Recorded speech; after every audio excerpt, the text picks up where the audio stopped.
I've heard it described like the microwave society, right? Where we all want it now. We want our team to win now. We want to get paid now. We want to play now. Like, I want to hit my numbers and I want my group to be successful now. Like, so it's a little bit of indicative of our larger society, right? In the world of sports today, names, images, likeness have become assets for collegiate athletes. The transfer portal has rewritten loyalty.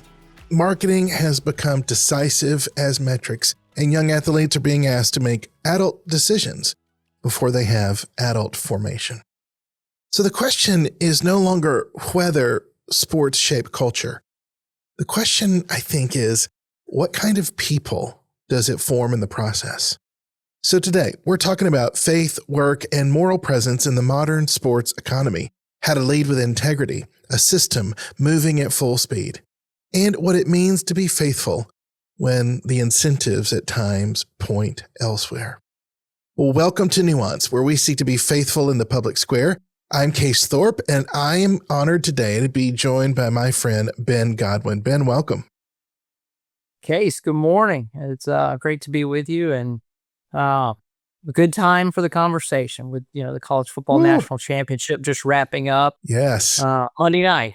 Well, we're recording this a bit before you actually hear it, but yes, that was this week, and I was rooting for Indiana, and they did it. They did it. What a team. What a game and what a team. Well, Cinderella series are always wonderful. How's that new baby? We got about 5 hours consecutive last night, so I'm perked up and ready to go. Yeah, she's 8 weeks old today. Wow. So we have chaos at home, but it's a blessing and wonderful. Well, friends, the Godwins have 5 children under 8. 5 children under 8. Good night, dude. You people need a TV. Wow. Well, listeners and viewers, let me tell you a bit about Ben. He works at the intersection of sports performance, marketing, and institutional leadership.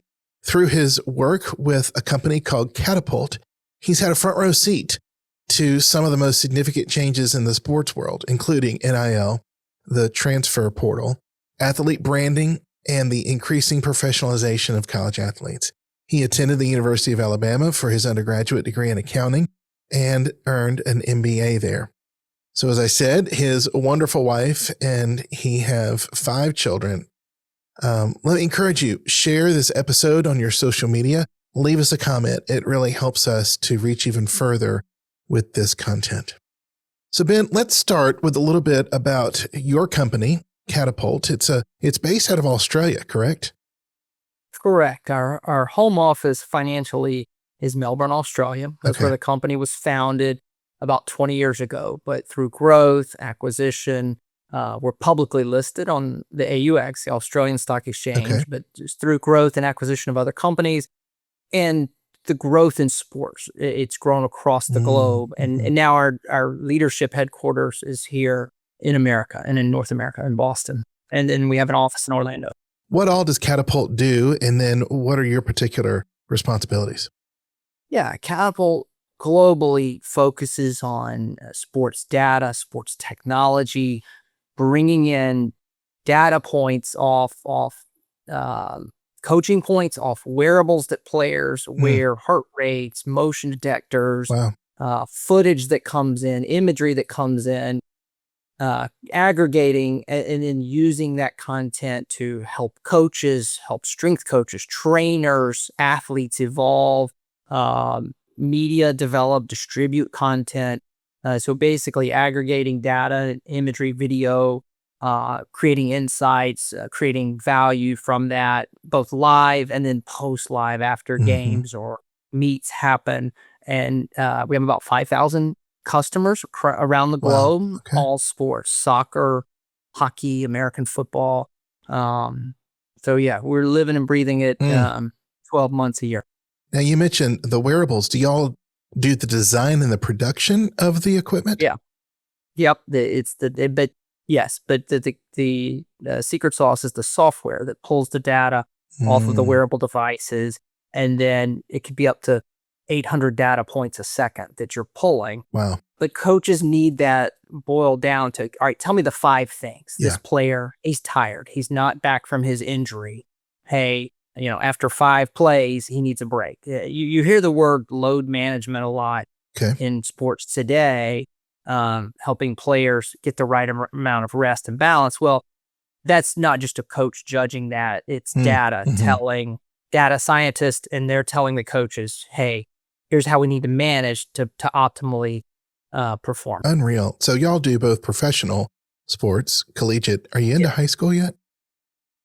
A little bit. Yeah. There are high schools doing this and signing up every day. And it's really driven by high school football. Sure. Virginia, there's 15,000 high school football teams in the country.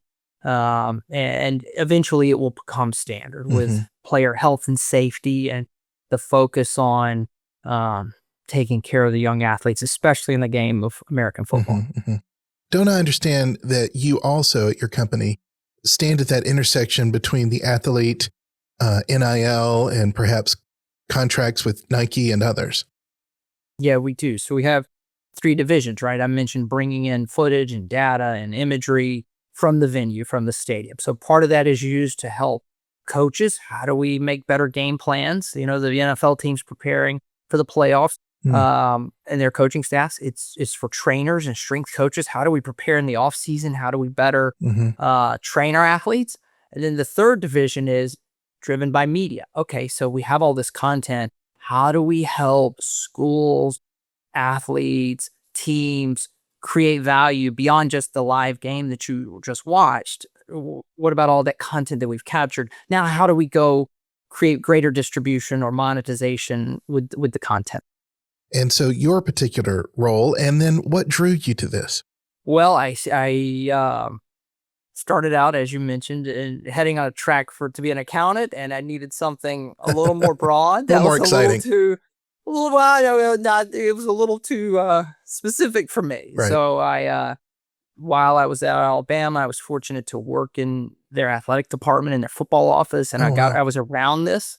Helping their coaches with video and data. You were not a lineman, I guess. You were not a lineman.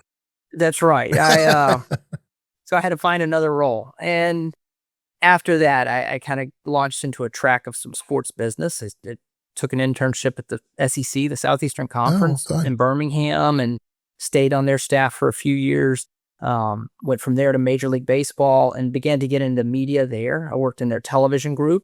Okay. And then this company recruited me from there, and we really. So to your point, I work in our division. Our division here in Orlando really focuses on the media, and specifically here in the U.S. in the NCAA space. We our focus is content from the major conferences and the major schools and the major media members that broadcast NCAA sports and create content here in the U.S. And you run is it the Florida office or the U.S.? Do y'all cover? Yeah, it's our licensing and media division here, and it's based in Orlando. Yeah. Well, I am glad for that. Not only do Ben and I share the same church, but we share the same woman that cuts our hair. That's true. Yeah. We'll have to do a whole episode on Becky. Becky's a character. I love Becky. She could be a character. Oh, that's my. Right. Every 2 weeks, I check to see if Case has been there before me. Well, I should do a whole episode on Becky. She would really give us a new look on life. Well, Case, she would have a lot to say about my crew. We have to take a 4:00 appointment on Saturdays because I normally come in with 3 or 4 children in tow to get there. So we have to make sure there's no crowd and it's kind of cleared out. Well, and I love Becky. She's not cheap. So you're spending a house payment on those haircuts. Yeah, that's right. I got to sell a lot of content. What do you love about working for Catapult? I grew up in a sports family. My father was a coach. My sister's a college coach. My brother's a college coach. And so I've grown up around it, but I didn't play in college, but I wanted to be around sports, and I always was drawn to business. So it's the mix of you're touching sports, you're touching competition, and the games that you see, right? One of our major clients is the college football playoff, like I mentioned, that finished as prior to us taping this. There's our clients, and we're helping, and but it's a competitive part of our culture here in the U.S. Were you in Miami? I did not, but we sent some customers down. Oh, man. We were able to help out some customers. Unfortunately, they were all Miami fans. Oh, I should have called But you. they were happy to be there. Yeah, well, Josh Hammonds, who leads worship at our church, he is a hardcore Indiana fan. And he actually went to the Peach Bowl in Atlanta with his son. And we were talking about, hey, let's figure out how we get into the game in Miami and take the train down there. But he looked, and like the nosebleed seats were something like $2,000, which is I know. beyond our budget. I saw somewhere where they said this game is beating Taylor Swift concert and price per ticket. Oh, good night. That's saying something. Wow. Well, next time there's a big tournament, I'll know who to call. Yeah. So clearly collegiate sports has radically changed in a very short period of time. Before we get into how it's impacted things, just explain to folks that may not fully understand, what is NIL and what is the portal? Yeah, well, there's always been name, image, likeness, right? And it's a player's image as it's shown in an image, a photo or footage, or an association of their name on a jersey or a T-shirt or in merchandise.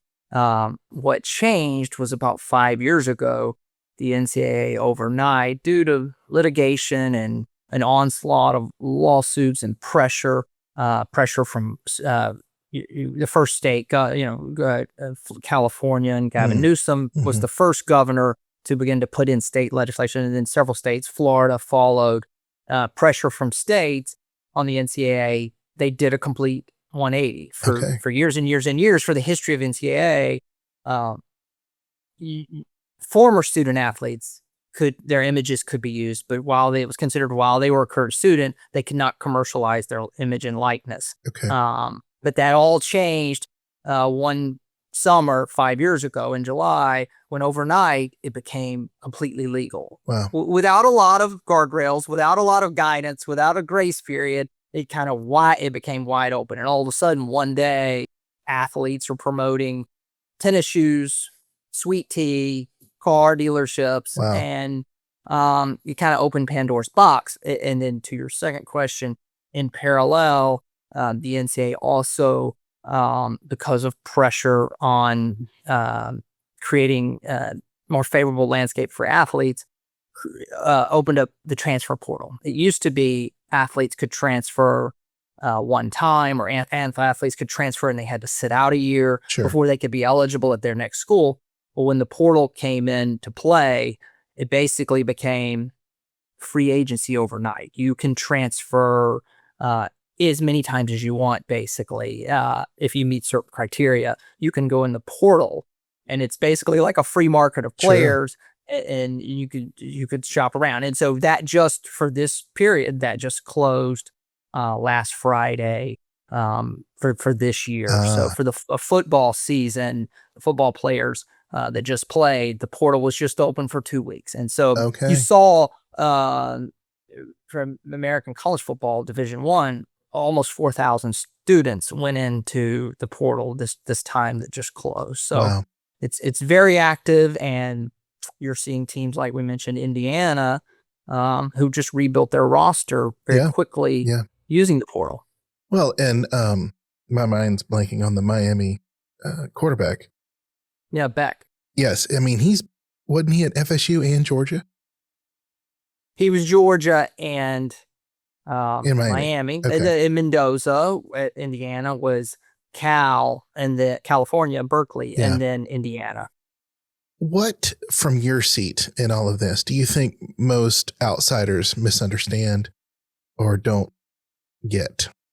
Yeah, I think overall it's a positive for athletes, right? You look back on the 80s and the 90s when they would be selling jerseys in a bookstore, and it would have the quarterback's number, and the school and the bookstore and others are monetizing, but they're insinuating, hey, this is this player's jersey, but the athlete's not getting any of that money, right? So I think, but because of how it was implemented, it also, without proper guidelines and a proper overarching structure, it does create some of a feeding frenzy. It kind of promotes some greed amongst boosters and teams, and there's a negative side to it. I think the net positive is athletes should have some of these opportunities. They should have some more freedom to move around if their coach leaves, or if they get a better opportunity, right? That's capitalism in America. Yeah. It just normally other leagues, other business ventures, there's guardrails or there's structures where it's not as wide open as it currently is today. And it will get fixed over time. It's just the public is witnessing and fan bases are witnessing the growing pains, and especially in American college sports, how it's evolving year over year. And as I understand it, it can get abused when alumni will say, hey, here's a big chunk of change to throw in an NIL account and use that as leverage to attract that athlete. Yeah, and there's a lot of gray area there. Fortunately for my group, we kind of touch mainstream NIL. We don't get involved in some of those backhaul deals. That's but that clearly seems to be happening, and I think leads to bad taste with a lot of fan bases and schools, and it just brings out some of the ugly side. Thankfully, our group is normally, because we're working with content, a player's video highlight, a player's photograph, a player's data, it may be, it's actually true NIL. So the parts where we touch NIL, it's a portion of our business, but the parts that we touch are always actually very legitimate and what it should be. So you asked, my opinion overall is favorable because we're normally touching positive sides of it and not involved in the some of the backhaul stuff. We're normally operating on Main Street with it. Does it get as granular as at the national football competition? Everybody on that field got a little bit of the TV money because their jersey. It is set up now. That's a new part of I mentioned it's continuing to evolve, right? Like there used to be multiple transfer windows. Now there's just one. There used to be the schools could not share money. Now they can share a portion of their money with the athletes. That's new this year. And so to your point, every athlete that played in the college football playoff is getting a portion of that school's TV money. Wow. And so it is evolving for the better. To your point, there are some negative sides. Like one of the negative sides, right? When you think about the college model versus the NFL. The NFL, there's 32 teams and there's 53 men on the team. So it's pretty limited, the rosters in the total universe. Well, in FBS alone, there's over 130 teams with 100 and plus players on each. So and not all those schools and teams are equal. So it's a wider variance of a volume and variance of the haves and the have-nots. Sure. And then also in the NFL, you have to be a certified agent to represent a player. You have to go through a certification. You have to be approved by the NFL. In college, Case, you could put it on your Instagram that you're an agent, and you could start representing players this afternoon. And that creates a little bit of, are all the players getting proper advice? Are they getting sound advice? Are they getting sound financial structure? I don't know. We don't get too deep in that, but it is a difference between the NCAA landscape and some of the factors they're dealing with today versus maybe the professional leagues. Well, Ben, you've hit on some of the good and the bad, the ugly, the positive ways, the negative ways. I'm interested in how your particular Christian faith, how has it been a filter of sorts for how you interpret this and how you lead in your particular company? Yeah, as it relates to these NIL deals and the commercialization that we've been talking about, we've tried to build a reputation of, hey, this group, if they call, they're doing things the right way. This is a legitimate opportunity. Our athlete is going to be treated fairly. They're going to be paid the exact amount. It's going to be paid on time. This is a net positive for the team and the brand and the athlete. We were just involved in some marketing clearances around the national championship and the playoff. And some of the players we mentioned earlier, we just did deals with those guys on behalf of some brands activating. And we want those agents to know, hey, when Catapult calls, they're doing things the right way. And it's honest and it's above board. And and we're going to be a solid light in all the chaos and the noise. That you lead with truth and appropriate transparency. I would imagine you bring order to what could be a very tumultuous, confusing environment, especially for an athlete that doesn't understand how it works. Yeah, Case, you see that with, I mentioned the two quarterbacks from Monday night. Clearly, they have solid representation, right? They're going on to bigger careers in the NFL, and those guys are good. Where you see it sometimes is some of the lower level players that maybe they're the second team cornerback or they're the backup or at a lower school. Like you may have an NIL opportunity with them, but they don't have representation. They don't have maybe the financial structures. They don't have an LLC set up. Like they're hoping you're not pulling their leg. They're hoping you're being honest. Like you're somewhat leaning on you and trusting you. So a lot of times my staff and when we're involved in NIL deals, like you have to help kids. Hey, look, here's what we're going to do. Here's what we need you to do to help us take care of you. Like, and so you see some kids that, hey, these kids are in the wild right now. This is no longer your 19, 20-year-old just at school worried about is their lunchroom card, or is their, cafeteria card going to work? Like they're trying to it's a little bit big boy football or big boy basketball now where, hey, we're doing business and it's not necessarily millions of dollars, but like, hey, this is a transaction and we're a corporation and, Can you tell us a story of a specific example where it got hard or difficult and resolved? I tell you what, it's always hard with, it's hard with international students, right? Because their rights are different based on how are they here and what does their visa allow them to be paid for. So we always have to do a lot of hand holding there, and we're not really experts in all the different countries they come from. So that's a challenge, and that we get to know. There's times where athletes, they're afraid of being taken advantage of, right? And you have to get on and actually talk to them and say, hey, no, this is legitimate and we're not looking to take advantage of you. So you have to kind of build some trust and talk to them. For me, thankfully we haven't had a lot of negative experiences related to NIL with an athlete or a brand. Now, Case, one thing we're constantly working under is brands. When they're activating commercially, they normally don't give you a lot of time. They don't budget enough time for the athlete interactions and the clearances and the checks and balances that you have to run. So there's a lot of processes in place where you have to notify the school if you're talking to one of their athletes. Obviously, you want to get all the right paperwork with the athlete and their payments structured and everything set up. A lot of time brands want it done by tomorrow. And so that's always a challenge, is managing major brands or their agencies and their expectations that, hey, no, you can't run this tomorrow. In the football games, you just gave us a green light to do this project today. So that's a constant challenge. Well, we're big into formation here at the Collaborative, and particularly emphasize spiritual formation, the way in which our prayer lives and practices help to shape us, but all things form us and shape us.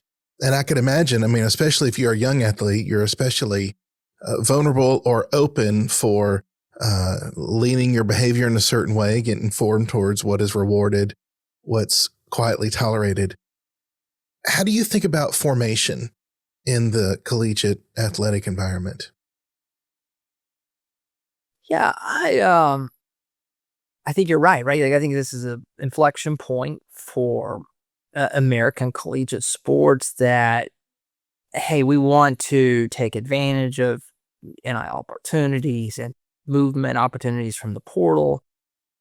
But how do the leadership and the schools and the teams and the boosters not drive it to the worst of our culture where this is just going to become greed on top of greed? Yeah. We're not super involved in that aspect of it, but it is an inflection point in this environment. Yeah. Me personally, it's more control what you can control. And I try to do that with my office here in Orlando, right? I have 25 team members here who are heavily involved in different touch points of, like I said, media, and schools. And I just try to set the example and consistently lead with, here's how we're going to operate with honesty and clear communication. And we're going to try to care for each other and have a good, unique environment here in Orlando, in our office. And let that show outwardly. Yeah. That hey, they have something special, that group and how they operate. And then whether it's player agents or media members or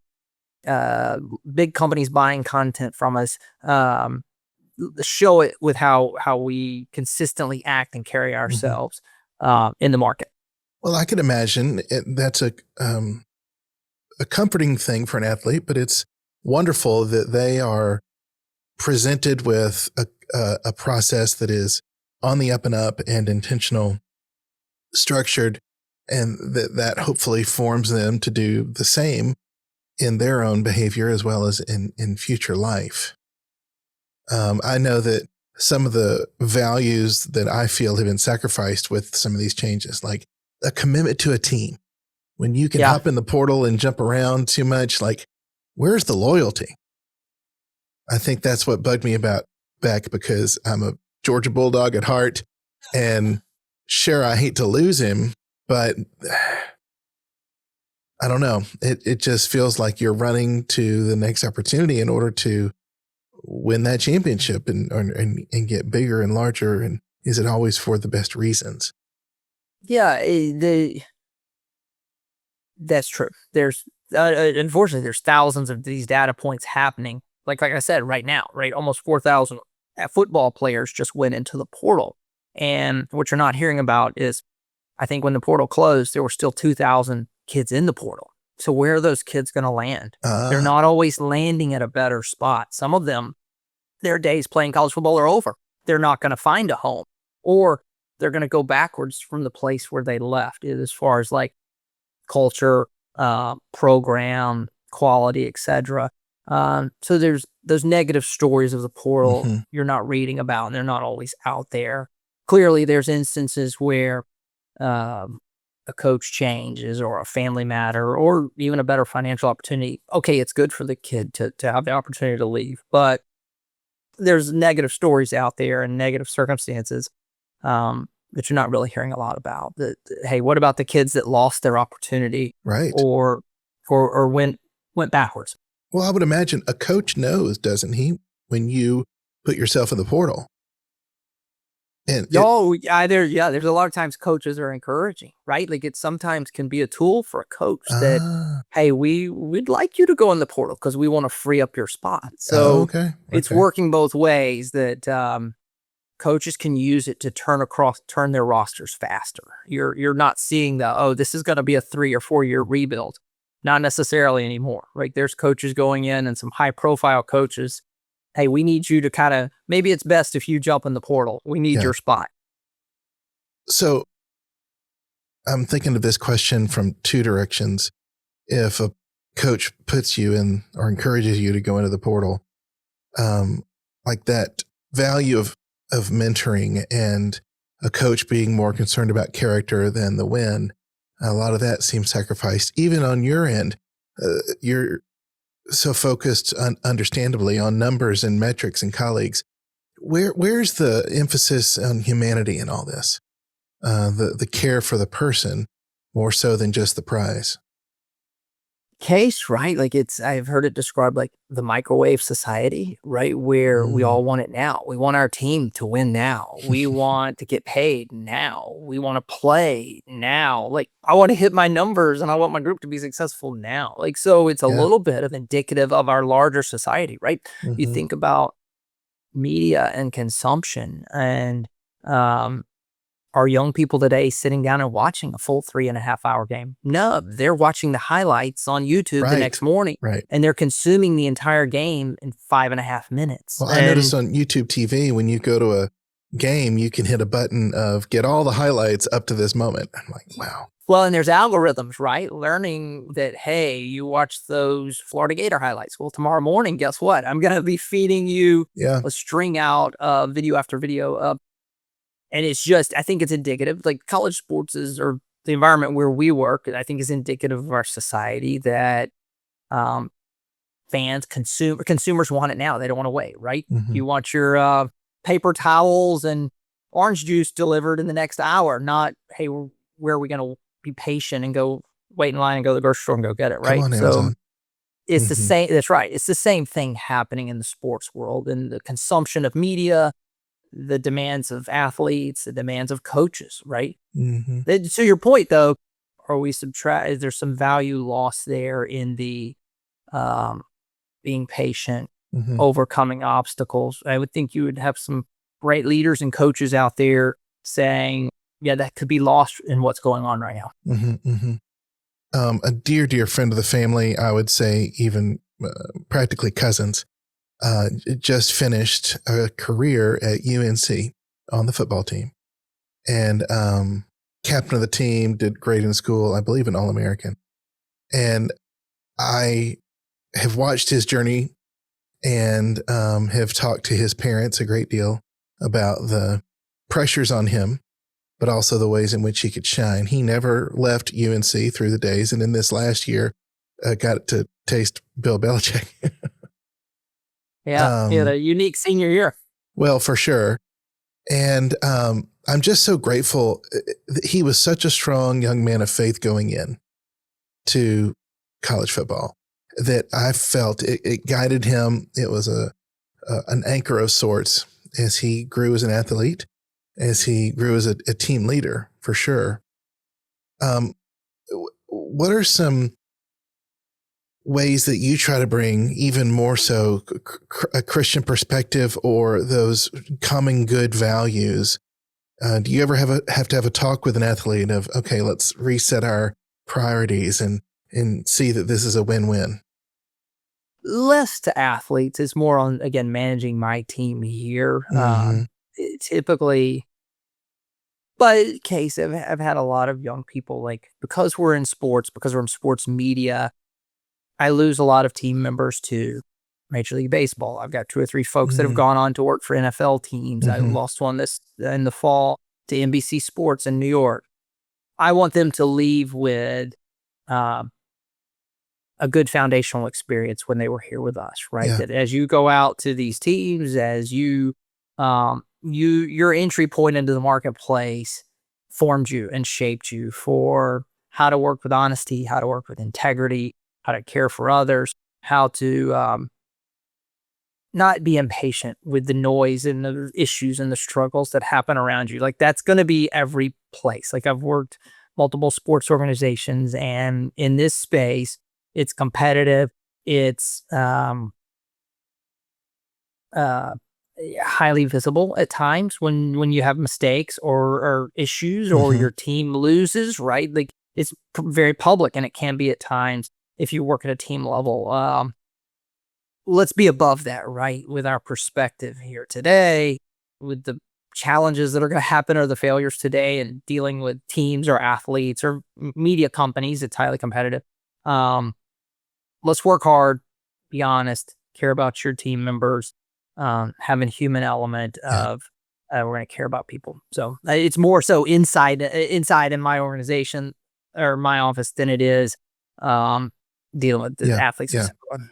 I could imagine, given the money on the line or the opportunities, there's at times tension between the student athlete and the parents or the coaches and the pressure they might get into. How have you seen that play out? It's interesting that they are there's a lot more variables today, right? Like, Mm, I mentioned we did some creative for the college football playoff. Well, you're dealing with maybe the head coach and the quarterback, but their agents and their representatives and their families while they're together and they're working together on the field. Off the field, they're not, right? Like, right. they're different. That it's different incentives. And um, for example, like, the quarterback for Indiana, his younger brother was his backup. Well, the morning after the national championship, he went in the portal, and now he's going to be at Georgia Tech and be their quarterback next year.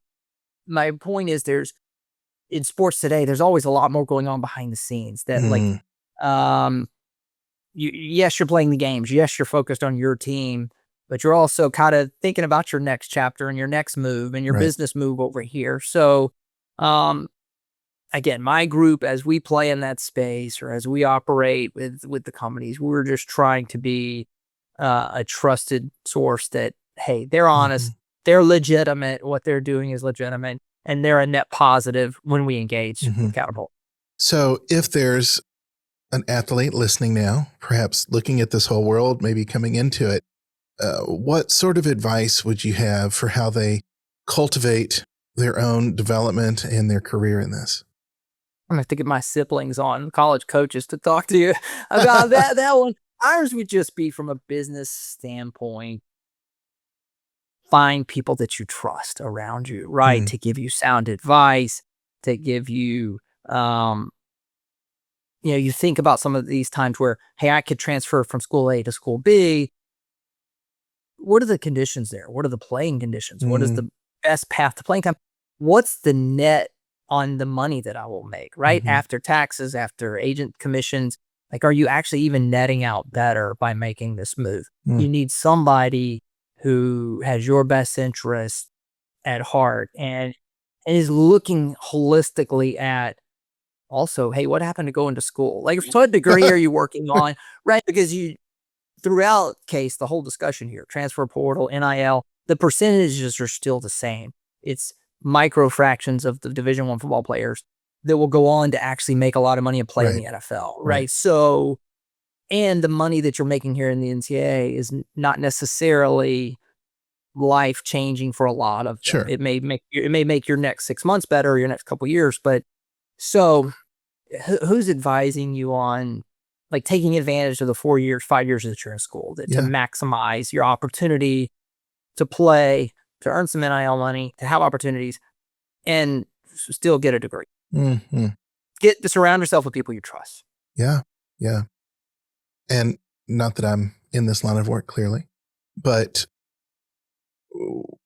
it kind of relates to the trust thing. Who are you putting yourself under in terms of authority, like these coaches? And I just appreciate those coaches I hear about who recognize the game is secondary to the formation of a future leader. It's a lot of pressure, right? Those leaders, those family members, those coaches who can stand up to the pressure from fans, the pressure from TV, and the money and the salaries and the opportunities that, there's still a bigger picture right here. Only so many teams are going to win the championship. Only so many folks are going to play quarterback and make the big NIL money or whatever it may be, that who can maintain a proper, mature perspective to your point of like what's really important, what's really guiding our lives and day to day. Being from Georgia myself and having lots of friends and family there, I hear that Kirby Smart at UGA is one of those coaches that really cares about your growth and development. Now, he's been wonderfully successful, and I think the two can go hand in hand. And that makes me proud. I would hope more would lead in that direction. In our closing time here, let's set collegiate athletics aside. Tell me, as a husband and as a dad of many, how does your faith help shape how you commit yourself to your work and to them and other responsibilities in life? Yeah, Case. I think one thing I try to pray with the children every night is help us to have courage, help us to have trust each day, like that the Lord is guiding our path. I don't do a whole lot these days because of just my schedule of working at home, of thinking about the long-term future. It's not, oh, where's my next career move going to be? Or how am I going to jockey from this position to another? It is, hey, Lord, my cup is full. I'm blessed. I have a good job. I have a great home life. But my cup is full. I'm pretty busy most of the hours of the day. I'm going to walk in faith, Lord, that you're guiding our path. Our family is where you want it to be. Our home, my career. And I want to just teach that to my children, that like, we're going to walk in faith. If you're nervous walking into school today, like, let's just walk in faith. And one thing we're working on in 2026 is what I'm calling like micro prayers. Okay, well, let's pray about it real quick. It's not going to be real clean. It's not going to be real formal, and it's going to be probably less than 10 seconds. But like, let's just stop and pray about it right now. And then we've been doing that. Like, we prayed at 4:00 in the morning when my son was scared the other night and came down. We prayed in the carpool last week when my daughter was having fears of going back to school after the holiday. So trying to just say, Lord, we turn it over to you, and we're not going to try to figure everything out. Guide our path today. Help us to walk that path with your Holy Spirit around us. I remember when I would take my kids in the morning to school, and I'm still taking Brooks. He's in 8th grade, but when I had all three at once, we would recite Philippians 4:6, or is it 4:9? Philippians 4:9. Whatever is good, whatever is pure, whatever is true, dwell on these things. And it surprised me when a few months ago, Charles, my now sophomore at FSU, just rattled that verse out. Said, Dad, that's great. Don't you remember us doing that together? And I had forgotten, and it just warmed my heart to hear that it had worked, right? He'd stored it up. Case, we had one over the holidays. We took the children to see the movie David. And oh, yeah. The new animated feature on King David. That's right. So we've been saying, hey, David, when he was in that field and Goliath was standing across the field, he was talking to God to give him courage. And we can do the same thing, right? Yeah. Whether it's I'm nervous about going back to school or I'm nervous in the middle of the night. Hey, remember David and how he talked to God, and God gave him courage and calmed him down. So that's part of our Christmas break that we're trying to relate David and how he talked to God and sang to God to get courage and how we can have that same courage ourselves. Well, if you're listening or watching and you think, wow, I want to be a better parent in discipling my children, there's 1,000 ways to do that. And there are tons of resources online, even here at First Pres Orlando. Brad and Kim Allen, he's our minister of family life, and she's our former director of children's ministry. But you don't have to do it all imperfectly, but something and intentional. And it's amazing how it shapes those little hearts. Well, Ben, thank you. I appreciate your time, your thoughtfulness, your candor. For those listening, there is the Catapult website, www.catapult.com, to learn more about their work. And we'll have that link available in our show notes. Ben, thank you. Case, thank you so much. Have a great day. I want to thank the rest of you for inviting us into your day. Perhaps this episode might resonate with a friend of yours who's super into collegiate sports. Send it to them, and it'll shape them perhaps in a faith perspective on such work. Like us, give us a review. It will really help.